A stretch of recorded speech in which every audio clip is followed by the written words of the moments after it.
So my entire family flew to Paris for my sister's 32nd birthday, posted champagne selfies under the Eiffel Tower, and left me behind to watch the house like I'm their goddamn butler. So yeah, I changed the locks before they even landed. Let me back up. My name's Mike. I'm 37, no kids, no wife, no criminal record. Not that anybody in my family ever noticed that last part. I live in the same mid-sized town outside of Chicago that I grew up in, about 15 minutes from my parents' place, which is technically still in my name. And by technically, I mean legally. But we'll get to that. I've spent most of my life being the yes guy. You know the type. The one who always picks up the phone when someone needs to be driven to the airport. The one who house sits when everyone else is on vacation. The one who says, yeah, sure, I'll cover your shift, and then gets left behind when the promotions come around. That guy. My sister, Emily, is 5 years younger than me and has been the center of attention since she took her first breath. Smart, pretty, charming as hell, she could sell snow to Chicago in February and somehow make you say thank you.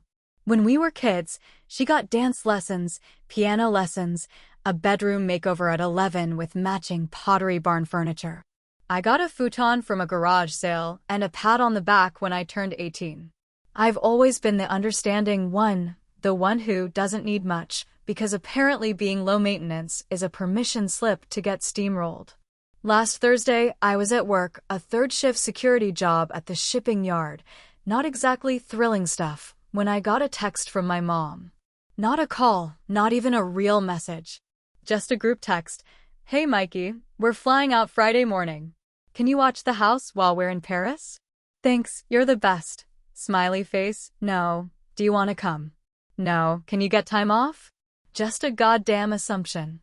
Like I was a houseplant sitter or a dog walker. And yeah, they actually did hire someone to walk the dog while I watched the house. Because, I guess, I wasn't qualified to handle a golden retriever with anxiety.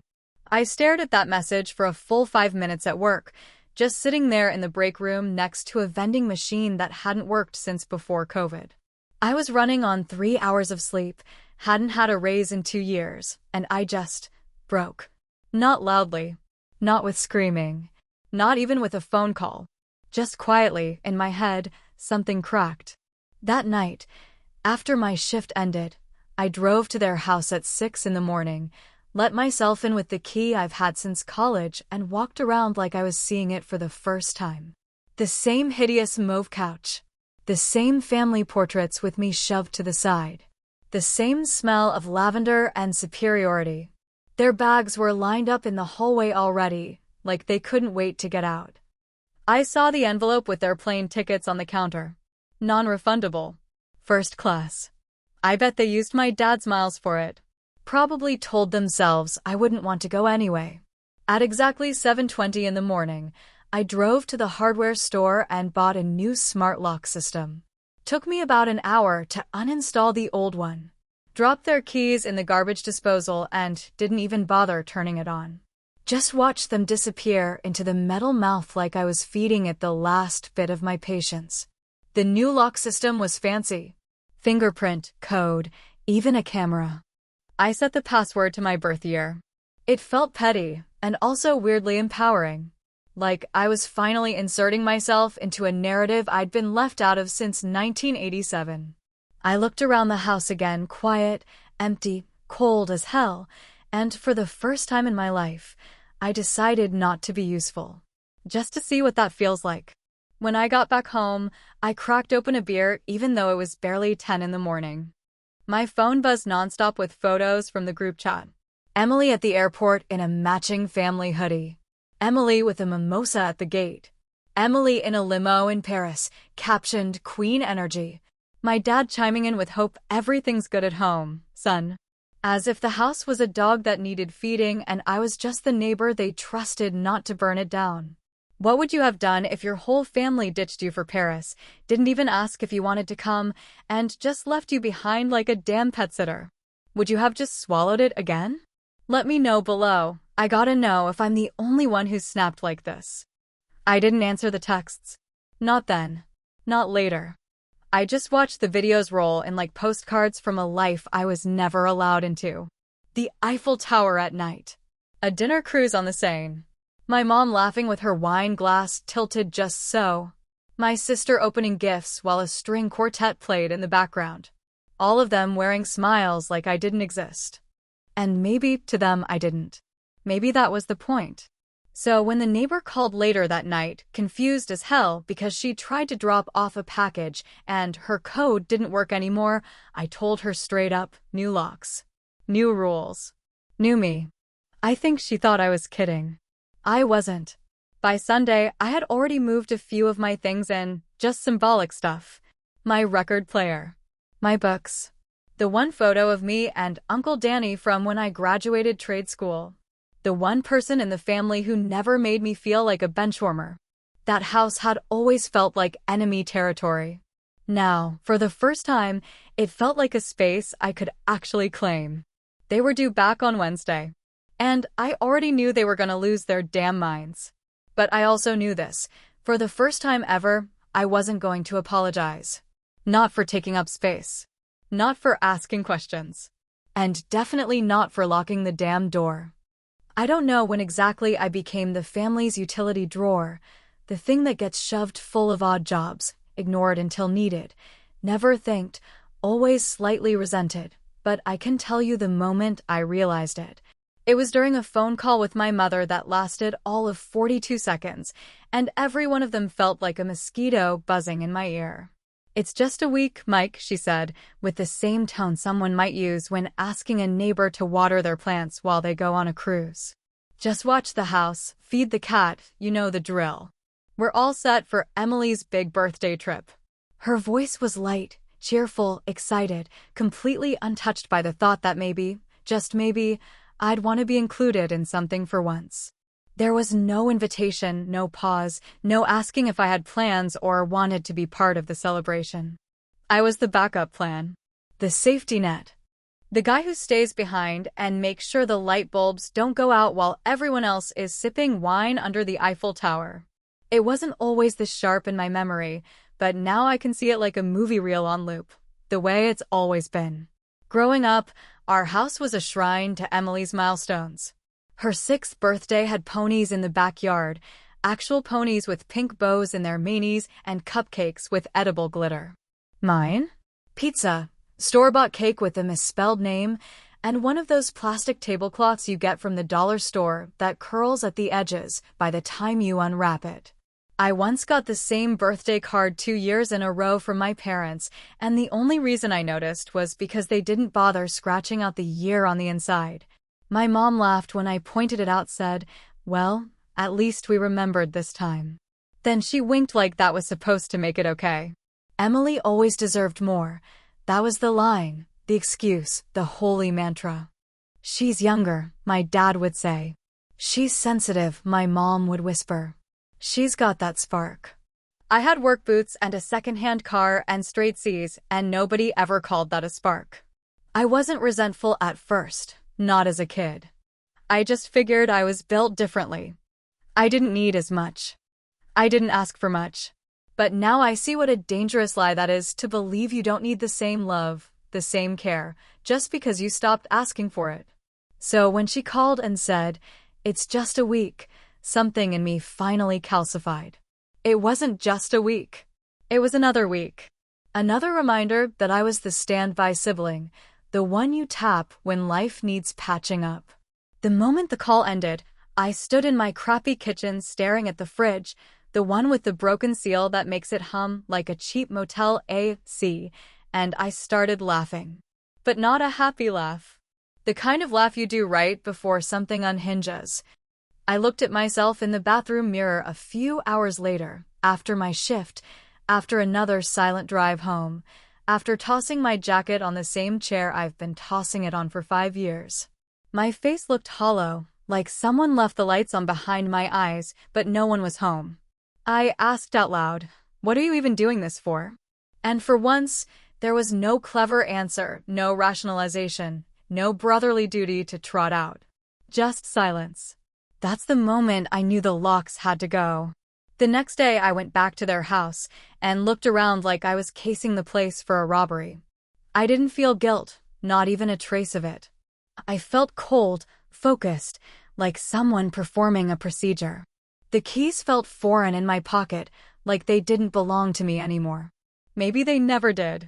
I looked at their perfectly manicured front lawn, the fake fall wreath hanging on the door even though it was nearly spring, and I thought, this is not mine. This never was. I walked through each room like I was saying goodbye to a version of myself.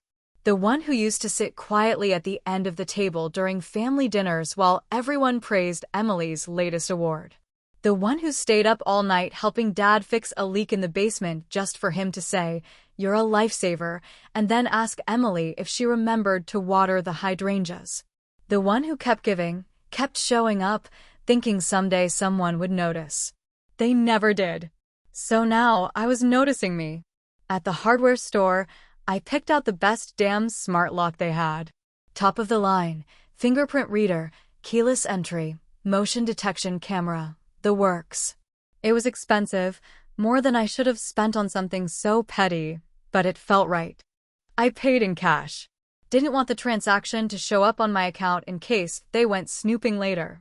Petty, I know, but also precise. Back at the house, I installed it slowly, deliberately, with the kind of care I never gave anything in that house before. I wiped down the door after I was done, like I was sealing it from the past. I set the passcode to my birth year, 1987. The year they got me, and maybe the last year I was seen as a person before I became a function.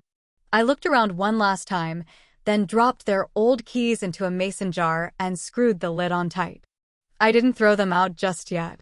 Not because I thought I'd need them, but because I wanted to keep the weight of them in a place where I could remember what they meant. They meant silence. They meant obedience. They meant I belonged to someone else's plan. Not anymore. If they treated me like the help, then I'd act like it. But I wasn't letting the help back in. I had never seen a group of people more excited to leave me behind in my entire life, and believe me, I've been left behind more times than I can count, but this time they weren't even trying to be subtle about it. By the time I woke up on Friday morning, blurry-eyed and still tasting the beer from the night before, my phone had already exploded with notifications. Not messages from friends, not calls asking how I was doing, but a cascade of Instagram posts, Facebook stories, and tagged pictures from my mother, my father, and of course my sister Emily, all grinning like they'd just been handed the keys to paradise. Champagne flutes, Eiffel Tower selfies, even a goddamn boomerang of my sister spinning in front of the Louvre in some flowing designer coat that probably cost more than my last 2 paychecks combined. I scrolled, mouth dry, eyes unfocused, heart pounding with that weird mix of hurt and anger that doesn't really land anywhere, just kind of floats around and poisons your bloodstream slowly. There was this one picture, Emily holding up a pink frosted cake at what looked like a 5-star restaurant, candles still lit, her eyes squinting from the flash, and the caption said, "Best birthday ever. So lucky to have the best family." No tag. No mention. Not even a thanks to the guy left behind to make sure the pipes didn't burst and the damn cat didn't starve. I stared at that sentence for way too long. Best family. It was like she typed it just to twist the knife, though deep down I knew she didn't think twice about it. That's what stung the most. It wasn't malice, it was erasure. It wasn't cruelty, it was apathy. They didn't hate me. They just didn't see me. I opened a beer around noon, fully aware that I hadn't eaten yet, but not particularly caring either. There's a kind of hunger that doesn't come from food, and I'd had a lifetime's worth of it. I sat on the couch in their pristine living room, surrounded by furniture I'd never picked and pictures I wasn't in, and I just started typing. I opened up a private Facebook group I was part of, a group for local tradesmen, repair guys, and shift workers like me, and I let it rip. I didn't name names. I didn't post pictures, but I told the story. I told them how my family flew off to Paris to celebrate my sister's birthday in grand fashion, how I was told to watch the house like some glorified handyman, how they never even asked if I wanted to go, and how I'd finally had enough. I told them I'd changed the locks, that I dropped the keys in a jar and sealed it like a time capsule of all the years I'd been forgotten. I ended the post with one sentence: sometimes you don't burn bridges, you just finally admit they were never yours to cross. I hit post and figured I'd get a few likes, maybe a couple of comments from guys who'd been there before. What I didn't expect was to wake up the next morning with over 2,000 reactions, hundreds of comments, and people DMing me like I'd just started a damn revolution. One guy commented, "Change the locks on your trauma, too, king." That one made me laugh harder than I had in years. Another woman wrote, "You didn't change the locks, you reclaimed the threshold." A few people were angry, said I was petty, said I should have just communicated better, but those were drowned out by dozens more who wrote things like, "You're not crazy. You're just finally awake." The craziest part? I got a message from a guy I went to high school with, someone I hadn't seen in nearly 20 years, who wrote, "Dude, I always knew something was off about them. Your sister treated you like an accessory back then, and your folks weren't much better. I remember how you used to disappear at lunch." And it was true. I used to hide out in the tech wing during lunch breaks, fixing random AV equipment for extra credit because the cafeteria felt like a stage I was never invited to perform on. I wasn't bullied. I wasn't excluded. I was just ignored. Like a chair in the corner of a room, present, useful, never considered. Now, suddenly, people were listening. They were asking questions, sharing stories, offering solidarity like it was currency. It was the strangest kind of validation, getting seen by strangers before your own family even thinks to say your name. That night, I poured myself a glass of cheap whiskey and sat by their fireplace, the one they never let me touch because it messed with the aesthetic, and I turned on the logs just to watch the flames flicker. I stared into that fake fire with real heat on my skin, thinking about all the years I spent shrinking myself to fit in their narrative. The obedient son, the helpful brother, the reliable standby. Always available, always invisible. They were 6,000 miles away, but for the first time, they couldn't ignore me. I had already been up for hours when their Uber pulled up, sipping my second coffee, sitting in their kitchen like I belonged there, which, legally, I did, and watching the Ring camera feed with the kind of slow-burning satisfaction that only comes after a lifetime of swallowing your anger 1 teaspoon at a time. It was just before 10 in the morning when the black SUV crept up the driveway, tires crunching the gravel like a slow drum roll, and I could see their jet-lag smiles through the windshield fading fast as they realized something was off. Emily stepped out first, in a cream trench coat and sunglasses too big for her face, looking like she'd just walked off the set of some reality show about entitled millennials who brunch for a living. She reached into her purse, pulled out the old key, and tried the door. Twice. I watched her face scrunch up, first in confusion, then in frustration. She jiggled the knob like it would magically obey her will, as if the idea that a lock might deny her entry was too absurd to even consider. My father was next out of the car, dragging 2 massive suitcases behind him and already muttering something about the damn weather stripping. My mother stood behind them both, arms folded, her expression doing that slow transition from vacation glow to suburban fury, like a switch being flipped in real time. The Ring cam caught it all, Emily bending down, squinting at the keypad, trying every combination she could remember, including her birthday, of course. No dice. That's when I heard it, her voice sharp and incredulous, saying, "He's seriously doing this? He's so dramatic." Like my refusal to be their unpaid houseboy was some kind of theater production. Like locking my own front door was a declaration of war. The first call came in less than a minute later. I let it ring out. Then another. Then a group FaceTime, which I watched silently from my phone while they all stared into the camera like they were preparing their case for the Supreme Court. I didn't answer. I didn't even flinch. I just sent one text, short and brutal. "This is not your house anymore." There was a pause on the feed, like they all forgot how to breathe at once, and then it began. The pounding on the door, the raised voices, my father demanding explanations like he was the president, and I was some rogue senator gone off script. Emily shouted something about legal consequences, which would have been funny if it wasn't so ironic. My mother didn't say much, just stared into the camera lens with a face so blank it looked almost scared. I had already unplugged the doorbell inside.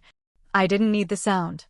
I had the footage, and I had the silence of my own space, and I had the satisfaction of knowing that for once, they didn't get to control the narrative. The texts came next. My dad started with logic, "Mike, come on, this is insane.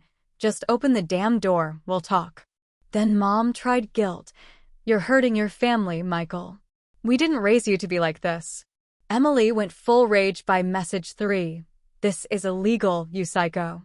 I swear to God I'm calling the cops." I replied once, just once, with a photo of the deed. No words. Just the image. Just a reminder.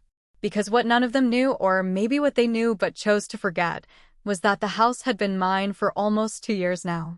Signed over quietly by my uncle before he passed, after a long talk in a hospital room no one else had the decency to visit.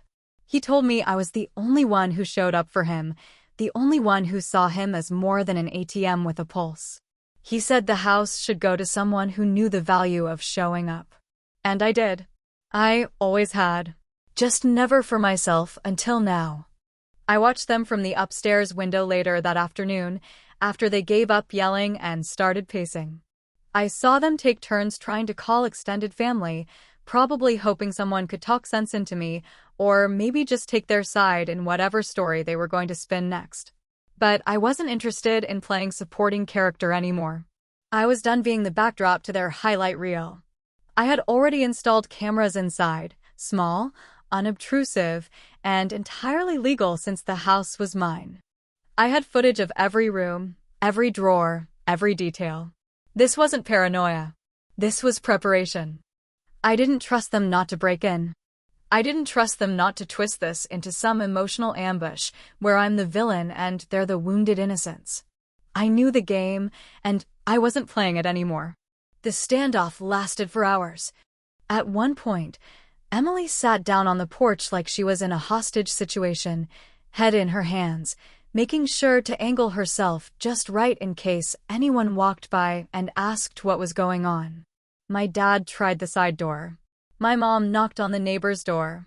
I watched it all like a man watching strangers try to re-enter a life he had finally grown out of. They left eventually, when the sun started going down, probably to go sulk at a hotel or call some cousin to intervene. I didn't care. Let them make their calls. Let them rage. Let them try to spin the story. Because the truth was simple, and I had the paper to prove it. They had the Eiffel Tower. I had the deed. Game on. It didn't take long after they left the porch for the storm to truly begin, because when emotionally manipulative people lose power in person, they usually take it digital, and my family did not disappoint. I had barely finished cleaning out the Keurig when my phone lit up with a flood of messages from the family group chat, a group that, ironically enough, had been silent for months until this little Paris homecoming debacle.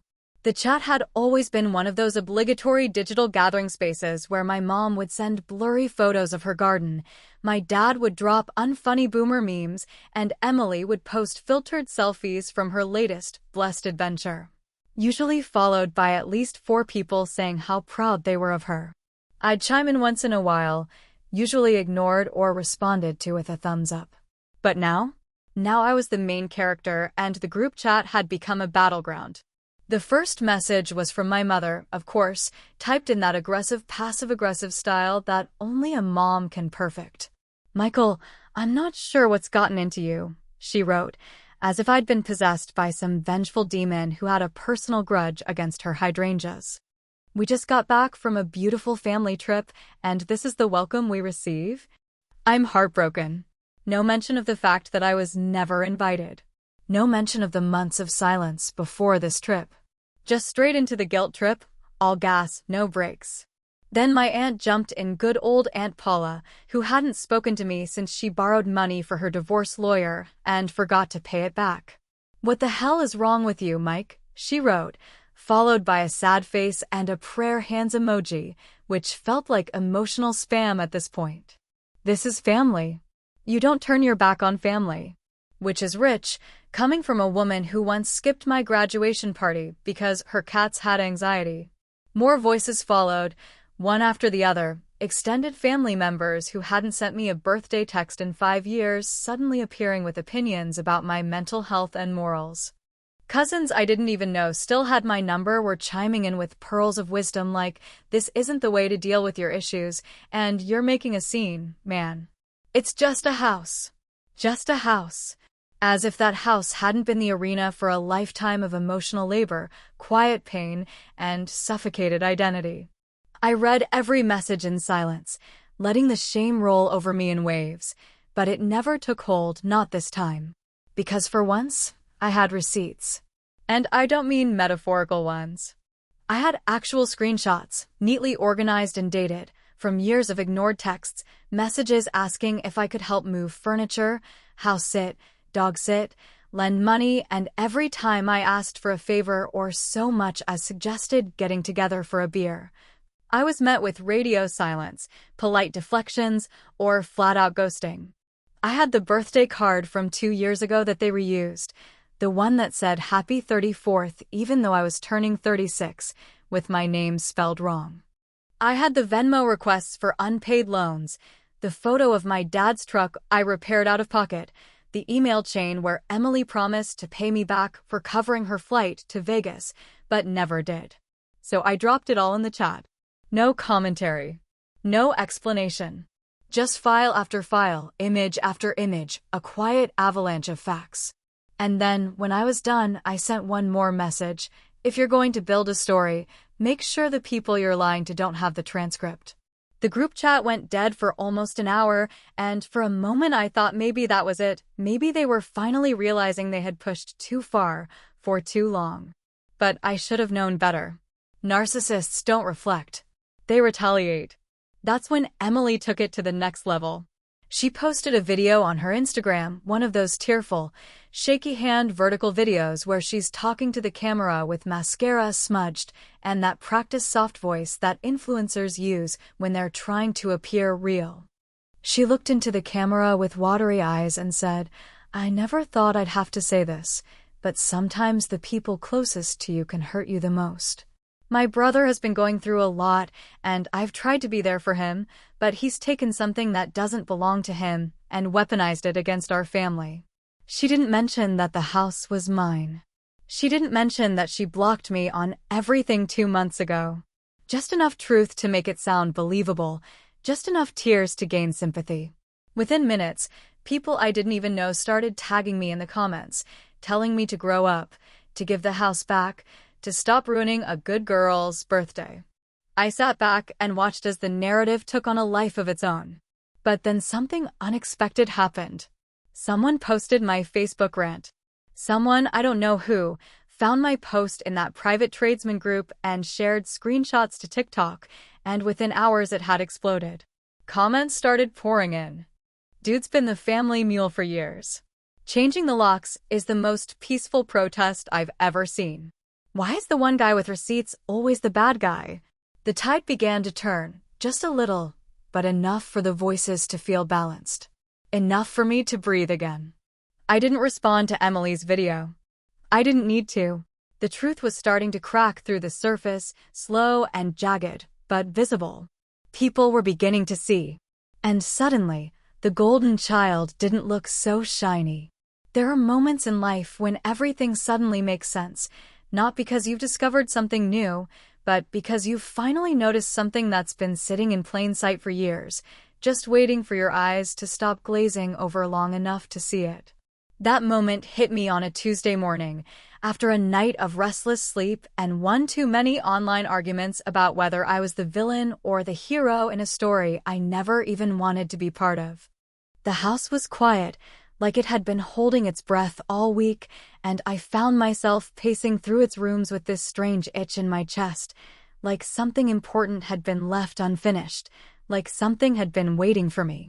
I ended up in the attic, a place I rarely went, mostly because it was hot in the summer, cold in the winter, and always smelled faintly of mildew and old wood glue. The stairs creaked beneath my weight, and the dust danced in the sunlight like it was welcoming me into a different era. That attic hadn't been touched in years. Not really, not since Uncle Danny passed, and the boxes were just shoved up there without a second glance. My parents didn't believe in keeping things tidy if no one was looking. It was the third box I opened that did it. Just a plain cardboard thing, duct-taped at the seams, with my name written on the top in black marker, Mike, in Uncle Danny's all-caps handwriting, the kind he always used because he said cursive made everything look like a damn lie. I sliced it open with a house key, ironically, one of the old ones I'd already rendered useless, and inside was a stack of files, a bundle of photos, a dusty green thermos that still smelled like gas station coffee, and an envelope marked simply, "For when they start to lie." I stared at that envelope like it was a bomb with a slow fuse, then peeled it open and pulled out the will. The actual will. Not the summary my parents had given me years ago, not the vague excuses about probate and complications and needing more time. This was the real document, the notarized, legally binding proof, dated and signed, with every initial in place. And right there in black ink, as clear as the breath I suddenly forgot how to take, were the words, "I hereby leave the residence at 209 Ashbrook Lane in full to my nephew, Michael J. Dalton, to be used, kept, sold, or lived in at his discretion. Not to be held in trust. Not to be contested. This house is his alone." I read it 3 times, then a 4th, like my brain couldn't quite believe what my eyes were screaming. 5 years. 5 goddamn years, and they had let me believe the house was still somehow ours, or complicated, or in flux, or whatever convenient phrase they used to keep me from asking too many questions. I remember that conversation now, as clear as the ink on the paper, sitting in their living room with a coffee mug in my hands while my mother said, "It's a little messy, Mike. You know your uncle. He wasn't the most organized. There's a process to these things." My father nodded solemnly like he was delivering bad news from a throne. And I, being the loyal fool I'd trained myself to be, didn't ask to see it. I trusted them. But Uncle Danny had known. He'd known they would try to bury it, to claim the space like it belonged to them just because it had always been theirs in their own minds. And he'd tried to protect me the only way he could, from the grave, with a box and a warning and his blunt handwriting on a legal form. There was a note in the envelope, too, not long, but unmistakably his voice. "Mike, if you're reading this, then they did exactly what I figured they'd do. I never gave you that house to be their doormat. I gave it to you to build something of your own. You spent your life showing up for people who never thought to show up for you. Now it's your turn. Don't give it back. Not one damn inch." I sat there on the attic floor, surrounded by forgotten tools and broken holiday decorations, and the brittle weight of 5 years of silence, and I cried. Not loud, not dramatic. Just this low, slow release, like a pipe that had finally cracked under the pressure. Because someone had seen me. Someone had believed in me enough to give me something permanent. Something sacred. And the people who should have protected that gift had tried to steal it instead. The betrayal wasn't just the lie. It was the fact that they never even considered I'd be smart enough to find the truth. They didn't think I'd ask questions, didn't think I'd check the attic, didn't think I'd remember the way Uncle Danny used to squeeze my shoulder and say, "You're more than they let you be, kid." They thought I'd keep living in that shadow they built for me, thinking it was daylight. I took the will downstairs, scanned it into my laptop, emailed copies to myself, printed one for my safe, and then locked the original back in the box, like a relic of a past I was no longer letting control me.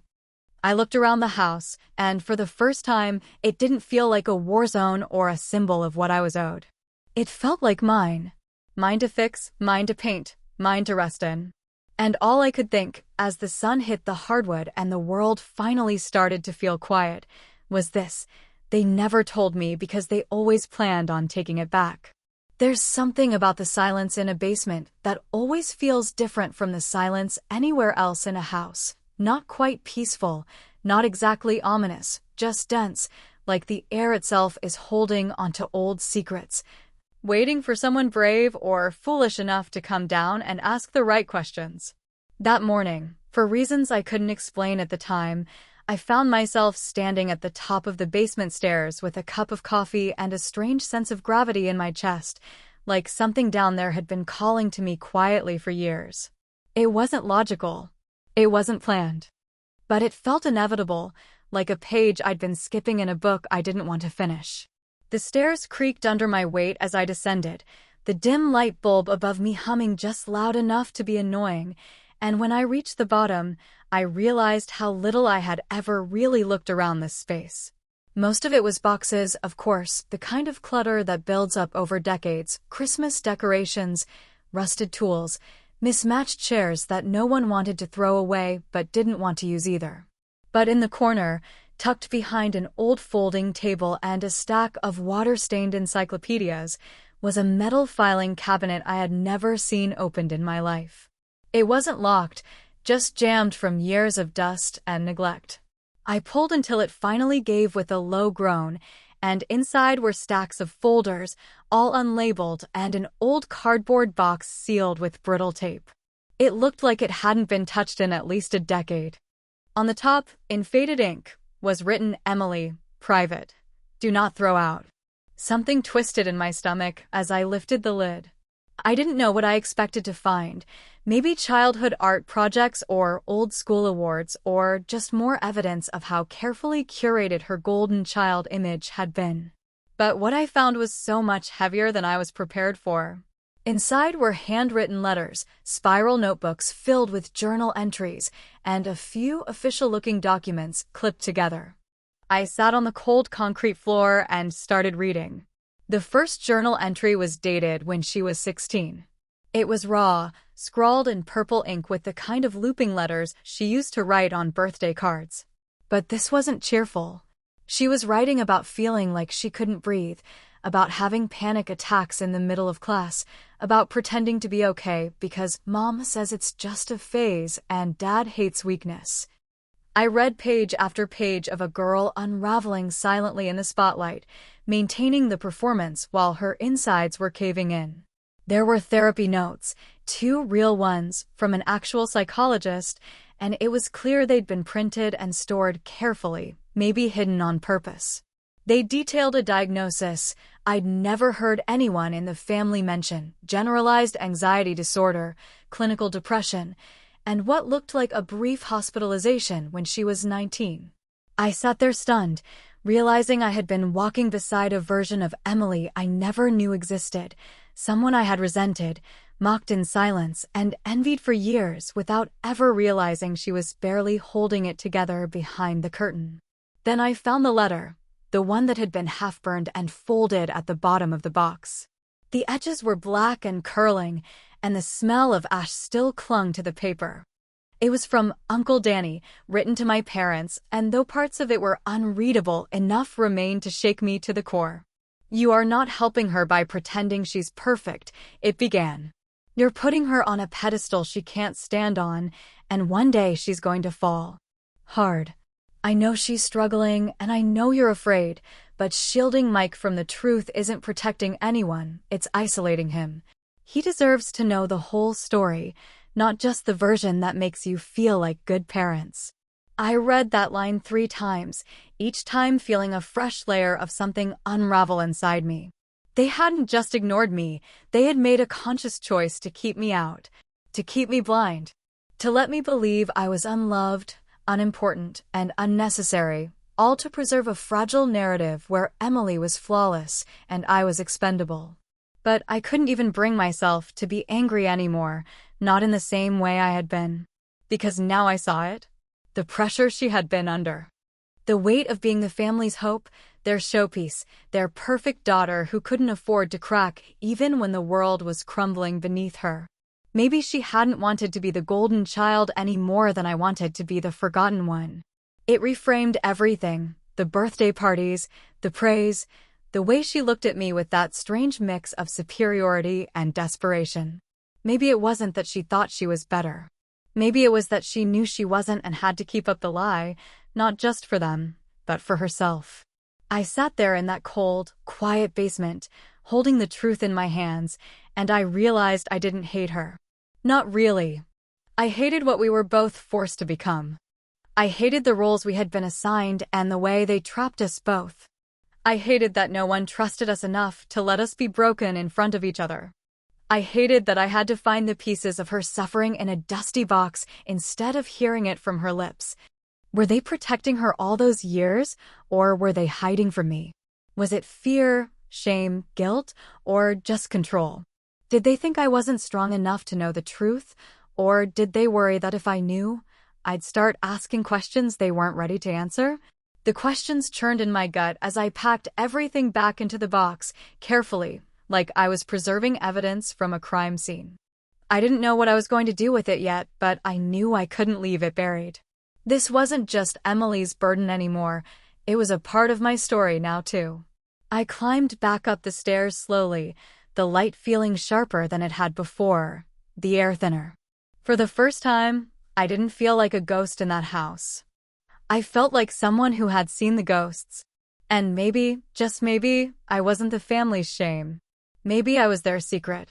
It was 2 weeks after they'd returned from Paris and 1 week after Emily's crying video went viral for all the wrong reasons that I finally agreed to see her, not to fix things, not to apologize, but to finish something that had been left dangling between us for too long, like a door half open during a storm. She asked if we could meet at the house that was now officially, legally, and spiritually mine, and after a long silence, I said yes.